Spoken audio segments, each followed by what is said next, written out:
நெற்பவி நெற்பவி நெற்பவி. நான் உங்கள் my super tips.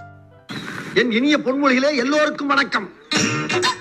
சிந்தித்து பேசு, சபையறிந்து பேசு, சமயமறிந்து பேசு, சான்றோர் மதிக்க பேசு, அன்பாக பேசு, அறிவாக பேசு, ஆன்றோர் மதிக்க பேசு, உண்மையை பேசு, ஊருக்காக பேசு, உருப்படியா பேசு, அக்கம் பக்கம் பார்த்து பேசு. எல்லாரும் அப்படி இருக்கிறீர்கள்? நீங்க நல்லா இருக்க என் இஷ்ட தெய்வமான ஆஞ்சநேயரிடம் மன்றாடுகிறேன். இந்த முறை உங்களுக்கு கொண்டு வந்துள்ள டிப்ஸ் மிகவும் எனக்கும் உங்களுக்கும் என் ஆஞ்சநேயருக்கே பிடித்த கொண்டாட்டம் ராமநவமி வருகிறது. ராமநவமி என்றால் ராமன் பிறந்த நாளாகும். சித்திரை மாதத்தில் சுக்கில பட்சத்தில் வளர்பிறை 9ஆம் நாள் ராமர் அவதரித்தார். ஆடி அசைந்து அசைந்து ஆடி ஆடி அசைந்து நடனமாடி வந்தார் மூவுலகங்களின் பரந்தாமன், மூவுலகங்களின் பரந்தாமன். ராமர் அவதாரத்தை ஸ்ரீ ராமநவமி என்பார்கள். ராவணனின் கொடுமையை அடக்கவும் அசுரர்களை வதம் செய்யவும் ராமர் பூமியில் அவதரித்தார் என்று சொல்லுகிறார்கள். அவரின் அவதாரத்தை ஏன் எப்படி என்று சொல்ல போனால் கடல் அளவு சொல்லிக்கொண்டே போகலாம். நீங்கள் ராமாயணம் நிறைய தர பார்த்து இருப்பீர்கள், கேட்டும் இருப்பீர்கள்.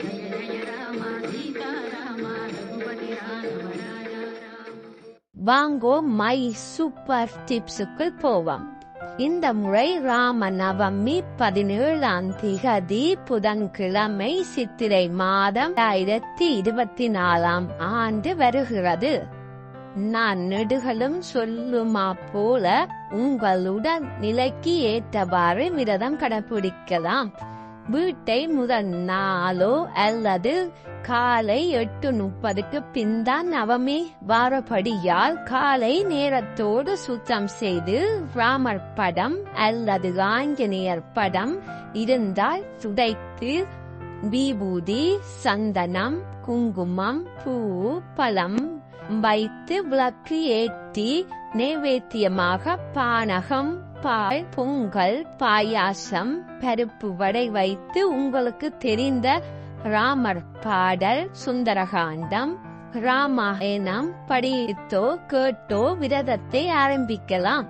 உபவாசம் இருப்பவர்கள் காலையில் ஆரம்பித்து மாலையும் பூசை செய்து நைவேத்தியமாக வைக்கும் உணவை உண்டு விரதத்தை முடிக்கலாம்.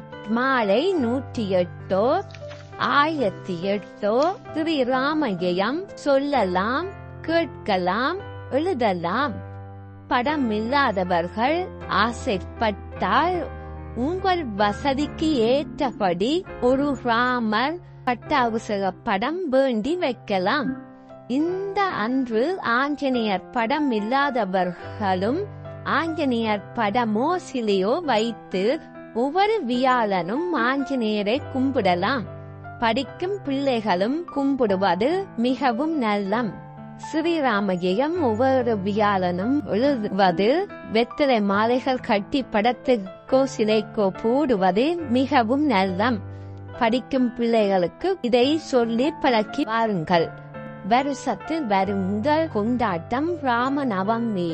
எல்லோரும் உங்களுக்கு என்ன தேவையோ அதை கேட்டு ஆரம்பியுங்கள். ராமர் சீதையின் ஆசீர்வாதம் மட்டுமல்ல, என் ஆஞ்சநேயரின் ஆசீர்வாதமும் உங்களுக்கு உண்டு. இது என் அனுபவம். ஆஞ்சநேயரை வீட்டில் வைக்க கூடாது என்று சொன்னார்கள் அந்த கால. ஆனால் அது உண்மை இல்லை. இப்போ ஆஞ்சநேயர் இல்லாத வீடே இல்லை என்று சொல்லுவார் என் குரு சந்திரசேகர சுவாமி.